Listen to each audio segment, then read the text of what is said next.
오늘 본문 말씀은 아주 유명한 말씀이죠. 많은 성도들이 좋아하고 그래서 성구 액자로도 많이 사용되는 본문이기도 합니다. 여러분도 많이 보셨을 것이고 다 외우실 겁니다. 제 방에 걸려있는 액자 중에 하나도 한문으로 이렇게 네 자씩 세 줄 있는 액자가 있어요. 항상 희열, 무시, 기도, 범사, 감사. 서예하는 분이 이걸 한자로 표현해가지고 벚꽃이로 써서 표구해서 준비합니다. 심지어 제가 고등학교를 미션 스쿨을 다녔는데 그 우리 학교에 매 층마다 복도에 이 성구 액자가 꼭 걸려 있었어요. 여기저기 가는 데마다. 그러니까 전교생이 3년 동안 얼마나 많이 보았겠습니까? 근데 우리가 여행을 가도 안 가본 데를 가게 되면 더 설레고 기대가 되고 막 가고 싶고 그러는데 이미 여러 번 가본 곳을 또 가게 되면 좀 기대감이 적어지고 여러분 그러십니까? 그런 것처럼 말씀을 들을 때도 이미 잘 알고 있는 말씀, 굉장히 익숙한 말씀에 대해서 혹시 그런 느낌이 드실지 모르겠어요. 그런데 오늘 말씀이 정말 중요한 것은 성경 가운데서 이것이 하나님의 뜻이라고 이렇게 명백하게 기록하고 있는 말씀이기 때문입니다. 물론 성경이 다 하나님의 말씀이지만 이것이 하나님의 뜻이라 이렇게 구체적으로 기록한 말씀이 몇 군데밖에 없습니다. 그런 분명한 표현이 데살로니가 전서에만 두 군데 있는데 4장 3절에 보면 하나님의 뜻은 이것이니 너희의 거룩함이라. 레위기 11장 44절에서 나는 여호와 너희 하나님이라 내가 거룩하니 너희도 몸을 구별하여 거룩하게 하고 이렇게 말씀하셨고 또 이 말씀을 인용해서 베드로전서 1장 16절에 기록되었으되 내가 거룩하니 너희도 거룩할지어다 하셨느니라 하는 말씀이 있죠. 그래서 데살로니가 전서 4장 3절에 우리 성도들의 거룩함이 곧 하나님의 뜻이다 이렇게 강조하고 있는 것입니다. 그리고 이제 오늘 본문 말씀에 또 하나의 말씀, 하나님의 뜻에 대한 명백한 말씀이 있는 것이죠. 항상 기뻐하고 쉬지 말고 기도할 것, 또 범사에 감사하는 것, 이것이 그리스도 예수 안에서 너희를 향하신 세 번역의 표현대로 하면 여러분에게 바라시는 하나님의 뜻이라고 이렇게 강조하였습니다. 우리가 구원받아 하나님의 자녀로 하나님의 백성으로 살면서 항상 하나님의 뜻대로 살기를 원하고 모든 성도들이 그런 기도도 많이 하지 않습니까? 그런 우리들에게 바로 이것이 하나님의 뜻이라고 가르쳐 주시는 요절과도 같은 말씀입니다.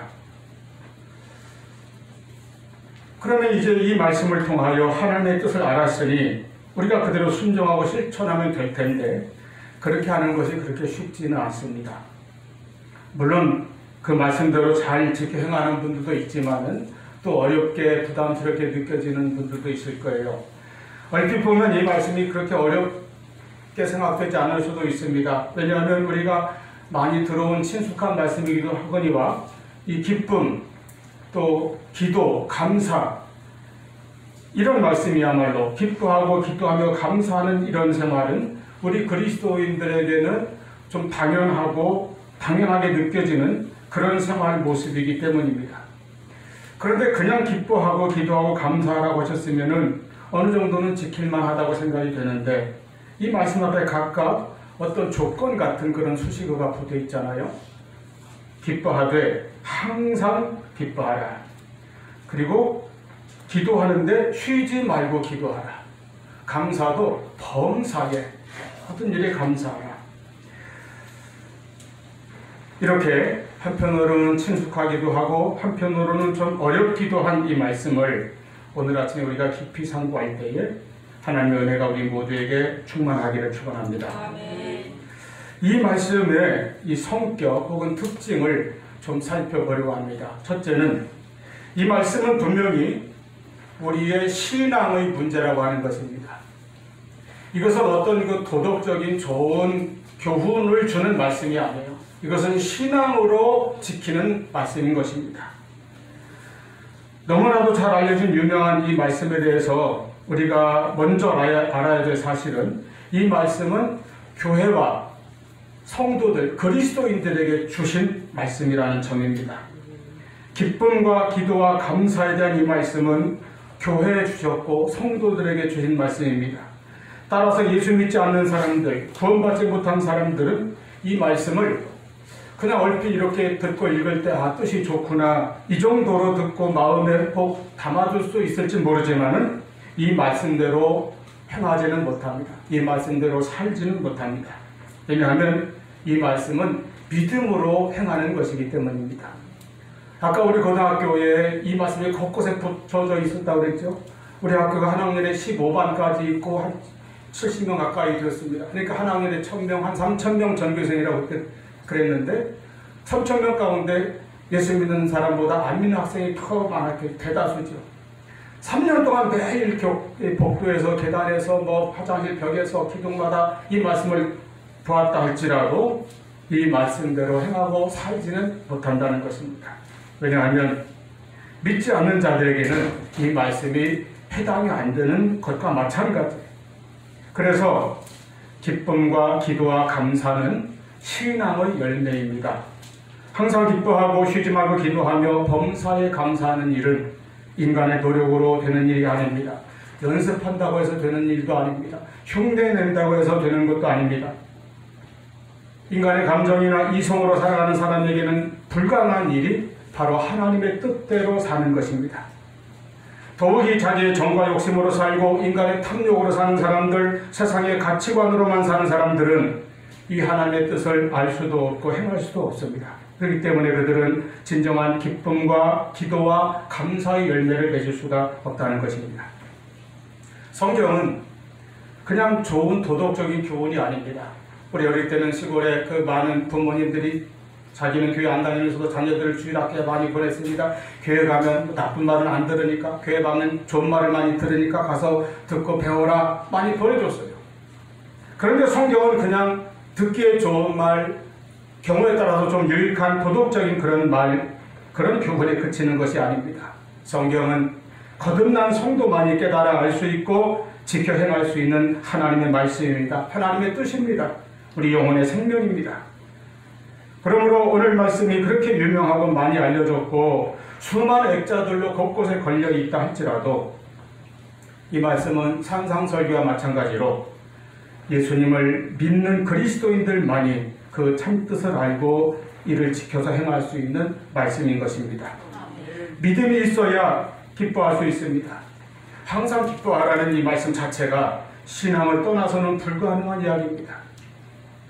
좋은 일이 있을 때 기뻐하고 기분 좋을 때 기뻐하는 것이야 누구나 다 할 수 있습니다. 불신자도 할 수 있습니다. 그러나 항상 기뻐하는 일, 도저히 기뻐할 수 없는 환경, 그런 문제 앞에서도 기쁨을 빼앗기지 않는 일은 신앙의 위대한 증거인 것입니다. 믿는 자만이 기도합니다.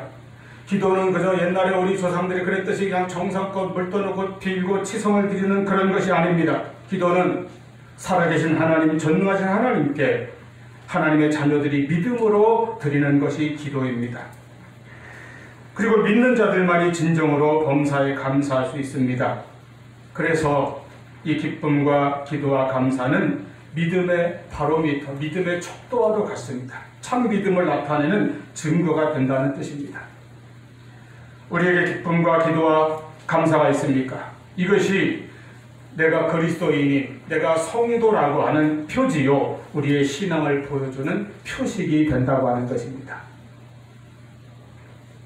우리가 아는 대로 초대교회는 많은 고난과 시련과 핍박을 받았습니다. 처음에는 유대인들의 핍박이 있었습니다. 후에는 로마 제국의 박해로 고난을 당했습니다. 결국 사도 베드로도 사도 바울도 수많은 성도들과 함께 순교의 길을 갔습니다. 그런 환경에 둘러싸여 있었다는 것을 생각하면 오늘 말씀인 기쁨과 기도와 감사가 우리에게는 그저 평범하거나 흔하게 보이고 들리는 말씀인지 몰라도 그 고난의 시기에는 이것이 얼마나 중요한 성도의 모습, 성도의 특징이었는지 모릅니다. 그 어려운 환경과 고난과 핍박에 둘러싸이는 가운데서도 기쁨과 기도와 감사의 삶을 그들은 살았던 것입니다. 참 믿음의 사람들이었습니다. 여러분, 좋은 일이 있을 때 기뻐하고 또 그냥 어떤 위기의 순간에 자기도 모르게 신을 찾고 의지하며 또 주어진 조건에 따라서 때때로 감사하고 그러는 것은 누구에게나 불신자들에게서도 찾을 수 있는 모습일 수 있습니다. 하지만 고난 속에서도 항상 기뻐하며 낙심하지 아니하고 쉬지 않고 기도하는 사람, 나에게 어떤 일이 있든지 범사에 감사하는 사람, 그가 바로 신자입니다. 그가 성도입니다. 그가 바로 그리스도인입니다. 하나님의 뜻이기 때문에 이렇게 행하는 사람이 신앙의 사람입니다. 우리 안에서 역사하시고 도우시는 성령의 능력으로 우리가 이런 믿음의 열매를 맺을 수 있기를 축원합니다. 아멘. 두 번째로 이 세 가지는 행함과 실천의 문제입니다. 그냥 이 말씀을 보고 듣고 알고 생각만 하는 것이 아니라 그리스도인은 실제로 이렇게 행하고 이렇게 살아야 하는 것입니다. 실제로 우리는 항상 기뻐해야 합니다. 쉬지 말고 기도해야 합니다. 범사에 감사해야 합니다. 그렇게 행하고 그렇게 실천해야 한다는 것입니다. 그럴 때 우리가 우리를 향하신 하나님의 뜻을 행하게 되는 것입니다. 그 뜻을 이루어 드릴 수 있게 됩니다. 여러분 항상 기뻐하십니까? 우리 그리스도인이라고 해서 항상 좋은 일만 있고 그래서 우리가 항상 기뻐하는 것은 아닙니다. 예수 믿는 이들에게도 때로는 건강 문제, 경제적인 어려움의 문제, 가정 문제, 자녀 문제, 직장이나 사업 문제, 인간관계 여러 가지 복잡한 문제들이 많이 있습니다.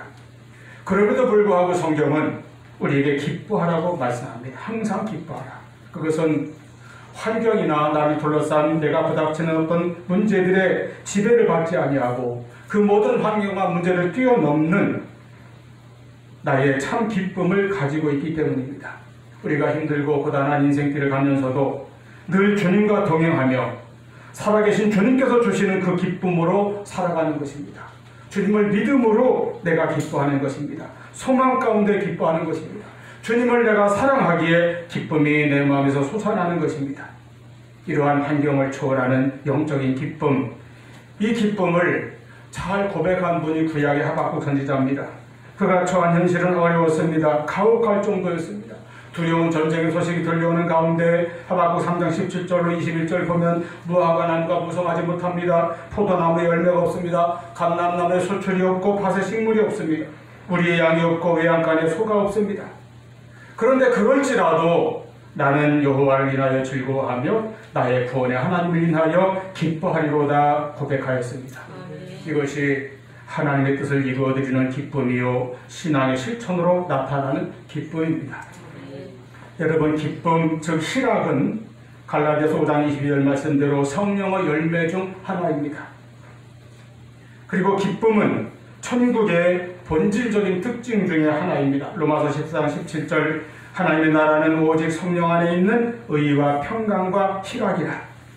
그래서 여러분 예수 믿고 성령 받은 사람 그리고 구원의 확신, 천국의 확신이 있는 천국의 확신이 분명한 사람은 바로 이 희락, 기쁨을 소유하게 되는 것입니다. 우리의 기쁨의 근원은 흔들리는 이 세상이 아닙니다. 언젠가 썩어질 이 땅의 것들이 아닙니다. 물질이나 환경이 아닙니다. 우리가 항상 기뻐할 수 있는 것은 우리 기쁨의 근원이 아버지 하나님의 사랑이기 때문입니다.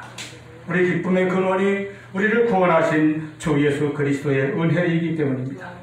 나와 함께 하사 기쁨의 열매를 맺게 하시는 성령의 역사 때문에 우리가 기뻐할 수 있는 것입니다. 주 안에서 이 기쁨을 소유하고 살아가시기를 바랍니다. 또한 쉬지 말고 기도하라고 하셨습니다. 그렇게 해야 합니다. 쉬지 말고. 근데 쉬지 말고 이 말은 우리가 한순간도 멈추지 말고 그냥 하루 종일 24시간 360일 기도만 이렇게 하라는 것은 물론 아니겠죠. 어떨 때는 기도 많이 하라고 하면은 쉬지 말고 기도하라고 하면은 좀 마음에 부담이 느낄 때도 있습니다. 그러나 기도는 여러분 억지로 하는 멍해가 아닙니다. 기도는 사실은 축복이고 특권이고 선물입니다. 구원받은 성도만이 누릴 수 있는 놀라운 은혜입니다.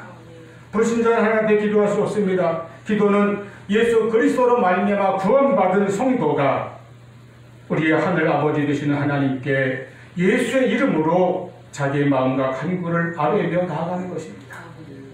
기도는 하나님과의 대화이며 우리 성도들에게 있어서는 영적인 호흡이라고 말할 수 있습니다. 호흡을 멈추는 사람이 어디 있습니까? 그래서 우리가 매 순간을 기도하는 마음으로 하나님과의 관계, 하나님과의 교제를 누리는 그 마음으로 살아가는 것입니다. 우리와 하나님 사이에 친밀한 영적인 교제가 끊이지 아니한다면 우리는 쉬지 않고 기도하며 살아간다고 할 수 있습니다. 그리고 쉬지 말고 기도하라는 이 말씀의 또 하나의 뜻은 쉬지 말라는 거예요.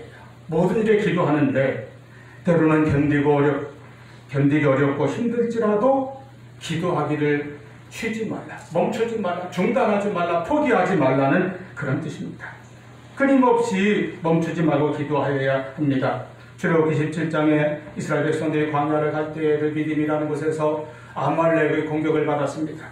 이스라엘은 애굽에서 겨우 빠져나온 노예 생활을 하다가 겨우 구원받은 연약한 백성들인데 그 광야에 사는 호전적이고 사나운 아말렉 족속과 싸우게 된 것입니다. 여호수아가 급히 모집한 군대를 이끌고 나가 싸울 때에 하나님의 사람 모세는 산에 올라가 손을 들고 하나님께 기도했습니다. 그런데 모세의 손이 올라가 있는 그동안에는 이스라엘 군대가 이기고 그 손이 피곤해서 내려오면은 이스라엘 군대가 전투에서 지고 쫓겨다니게 되었습니다. 이때 아론과 홀이 양옆에서 그 손을 붙들어 주어서 이 기도의 손이 내려오지 아니하도록, 그래서 기도가 중단되지 않도록 붙들어 주었습니다. 기도를 쉬지 않게 해주었습니다. 마침내 여호수아의 군대가 출애굽기 17장 13절 아말렉과 그 백성을 쳐서 무찌르니라. 할렐루야. 쉬지 않는 기도, 멈추지 않는 기도, 포기하지 않는 기도의 승리였습니다. 다니엘은 원수들의 흉계로 자기가 기도하면 분명히 사자굴 속에 던져질 것을 알았지만 그때에도 기도하기를 쉬지 않았습니다. 기도하기를 멈추지 않았습니다. 중단하지 않았습니다.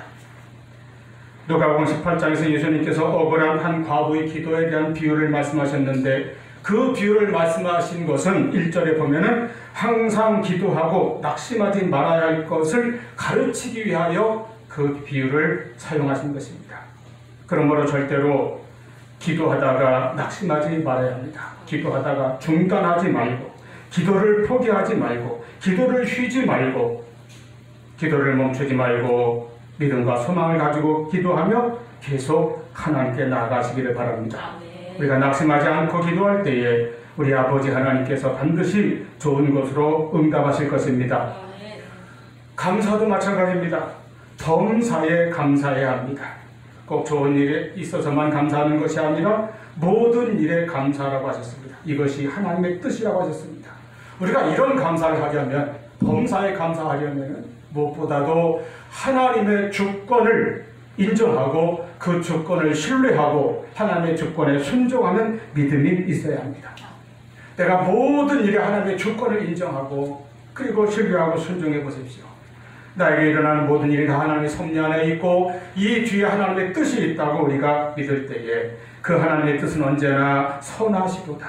언제나 나를 향하신 하나님의 뜻과 계획은 선하고 온전하신 것을 우리가 믿고 나아갈 때에 지금 내 생각으로는 이해하기 어려운 일이 현실적으로 닥쳐온다 할지라도 우리는 하나님 앞에 범사에 감사하면서 하나님께서 그 모든 것을 사용하사 선을 주신다는 것을 믿고 모든 상황 속에서도 감사할 수 있기를 바랍니다. 사도행전 16장에 바울과 실라가 빌립보에서 전도하다가 귀신 들린 소녀를 고쳐준 일로 인해서 잡혀가서 매를 맞고 옥에 갇혔습니다. 얼마나 억울하고 고난을 당하고 있습니까? 그런데 그들은 한밤중에 그 깊은 지하 감옥에서 온몸에 매를 맞은 상처투성의 몸을 일으켜 세워서 하나님 앞에 기도하고 찬미했다고 그랬어요. 그때에 하나님의 놀라운 역사가 나타나고 그 일로 말미암아 결국은 그 감옥을 지키던 간수와 온 가족이 그날 밤에 구원받는 놀라운 역사가 일어났습니다. 합력하여 선이 되었습니다. 얼마나 위대한 역사입니까? 감사는 풍성한 열매를 맺게 되는 것입니다.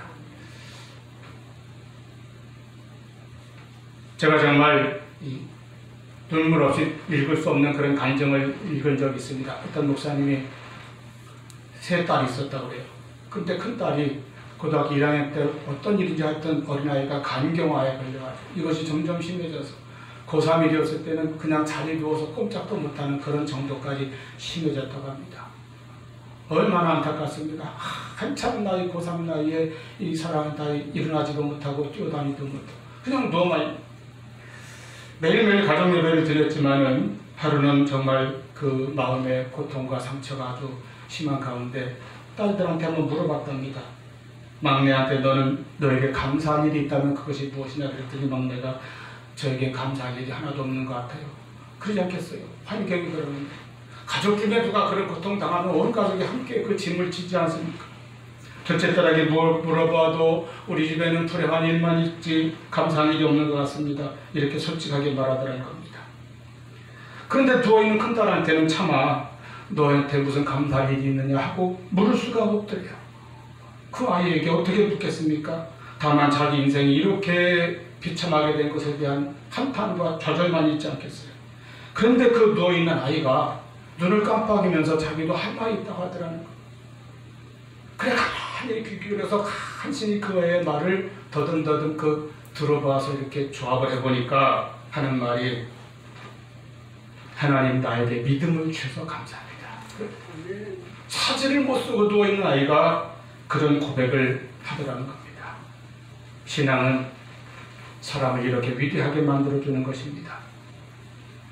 신앙은 이렇게 우리로 하여금 범사에 감사할 수 있는 놀라운 능력을 주며 그 믿음으로 사는 사람들이 범사에 그 영혼이 하늘 높이 하나님께 나아가며 감사의 열매를 풍성하게 맺으며 살 수 있는 것입니다. 이 기쁨과 기도와 감사를 그러므로 여러분 우리의 삶 속에 우리의 신앙생활 속에서 늘 실천하며 행하며 살아가시기를 바랍니다. 세 번째로 이 기쁨과 기도와 감사는 공동체의 문제, 바로 교회의 문제입니다.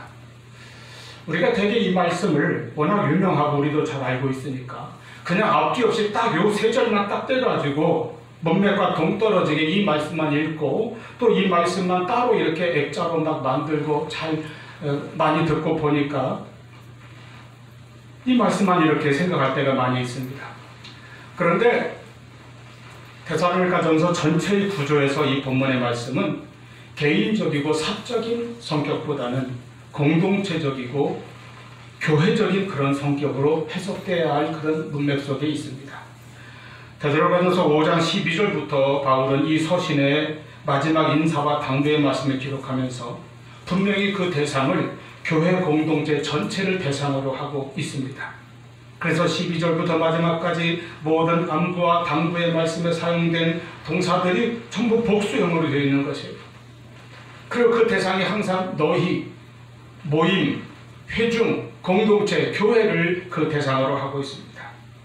그런 맥락에서 이 기쁨과 기도와 감사 역시 물론 그리스도인 개개인의 신앙일 뿐만 아니라 이것은 회중이 모여있는 공동체에서 나타나고 표현되어야 한다는 사실입니다.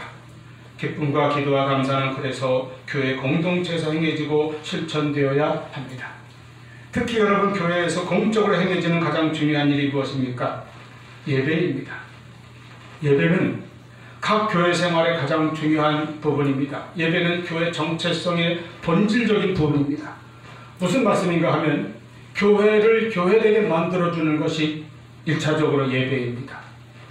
교회가 아무리 다른 많은 일을 한다 할지라도 예배가 없으면 교회가 될 수 없습니다. 예배가 드려지는 곳이 바로 교회입니다. 예배는 교회의 생명입니다. 그러므로 우리 그리스도인의 신앙의 표식이라고 할 수 있는 바로 기쁨과 기도와 감사는 또한 교회의 표지가 되어야 하고 그 표지가 나타나는 자리는 예배의 자리라고 하는 것입니다. 우리의 예배는 기쁨으로 드려져야 합니다. 물론 거룩하신 하나님 앞에서 우리가 경건함과 겸손함으로 예배를 드림이 마땅합니다. 하지만 동시에 예배는 모든 예배는 바로 기쁨의 예배가 되어야 합니다. 하나님께서 그리스도를 통해서 우리를 위해 하신 일에 감사하면서 구원받은 그 기쁨으로 예배를 드릴 수 있기를 바랍니다. 기쁨과 즐거움으로 예배를 드리십시오. 특히 찬송은 기쁨의 표현이 되어야 합니다. 다음으로 우리 예배 가운데는 항상 쉬지 않는, 중단되지 않는 기도가 있어야 합니다. 사실은 예배 자체가 곧 기도라고 할 수 있습니다. 예배를 통해서 우리는 하나님께 기도로 나아가고 예배를 하나님께 온전히 올려드리는 제사이기 때문입니다. 그래서 예배에는 자신을 위한 기도, 형제를 위한 기도, 이웃과 다른 이들을 위한 중보의 기도, 교회를 위한 기도가 항상 있어야 합니다. 영혼 구원을 위한 기도, 나라와 세계의 복음화를 위한 기도, 하나님의 뜻을 위한 기도가 있어야 합니다. 기도하는 예배가 될 수 있기를 바랍니다. 거기에 더하여 우리의 예배에는 감사 요소가 분명히 빠져서는 안 됩니다. 예배 자체가 감사의 제사예요. 시편 50편 23절 말씀, 감사로 제사를 드리는 자가 나를 영화롭게 하나니 그의 행위로 옳게 하는 자에게 내가 하나님의 구원을 보이리라. 하나님의 백성은 하나님께 언제나 감사해야 합니다. 그러나 특별히 예배를 통하여 감사할 수 있습니다. 시편 103편 2절, 내 영혼아 여호와를 성축하며 그의 모든 은택을 잊지 말지어다. 우리 그리스도의 삶은 끊임없는 감사 기도라고 했습니다. 에베소 5장 19절로 21절에 역시 그리스도인 공동체에 주시는 권면의 말씀이 있습니다. 시와 찬송과 신령한 노래들로 서로 화답하며 너희의 마음으로 주께 노래하며 찬송하며 범사에 우리 주 예수 그리스도의 이름으로 항상 아버지 하나님께 감사하며, 감사의 예배가 하나님께 온전히 영광이 됩니다. 그래서 우리가 예배를 통하여 창조주 하나님께서 베풀어 주신 일반적인 은총과 복에 대해서 감사할 뿐 아니라 무엇보다도 예수 그리스도를 통해 우리를 구원하신 하나님의 그 높고 깊은 사랑에 대한 우리의 감사를 표현하는 마음과 우리의 신앙과 우리의 응답이 분명히 나타날 수 있기를 바랍니다. 항상 기뻐하고 쉬지 말고 기도하며 범사에 감사하라 하셨습니다. 우리가 때로는 우리 삶에서 그렇게 기쁘지 않을 수도 있습니다. 사실은 기도가 잘 안 될 수도 있습니다. 감사와 찬양이 나오지 않을 그런 형편일 수도 있습니다. 하지만 그래도 우리는 그렇게 해야 합니다. 왜 그렇습니까? 이것이 우리를 향하신 하나님의 뜻이기 때문입니다. 우리가 교회 모일 때마다 나 자신의 감정이나 상황이 어떻든지 간에 하나님 안에서 기뻐하며 하나님께 기도하며 하나님 하신 일에 대해서 감사하는 것이 예수 그리스도 안에서 우리를 향하신 하나님의 뜻입니다. 우리가 믿음, 소망, 사랑을 흔히 그리스도인들에게 있어야 할 세 가지로 잘 알고 있습니다. 그와 같이 오늘 말씀을 통하여 기쁨과 기도와 감사는 바로 우리 성도들을 향하신 우리들에게 바라시는 하나님의 뜻인 것을 우리가 깊이 알고, 이 기쁨과 기도와 감사가 우리 성도들의 신앙의 특징이요 인격의 특징이요 우리들의 표지가 될 수 있기를 바랍니다.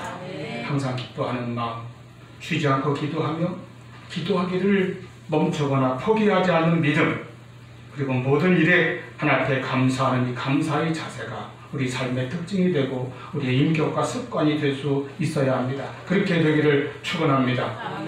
그리고 또한 우리 교회의 특징이 될 수 있어야 합니다. 그래서 우리 예배가 기쁨과 기도와 감사가 충만한 예배가 될 수 있기를 바랍니다. 성도의 기쁨과 기도와 감사, 이것이 우리를 향하신 하나님의 뜻이고 우리가 이를 행하며 살 때에 반드시 합력하여 선을 이루시는 하나님의 놀라운 역사가 우리와 함께 할 줄로 믿습니다. 기도하겠습니다.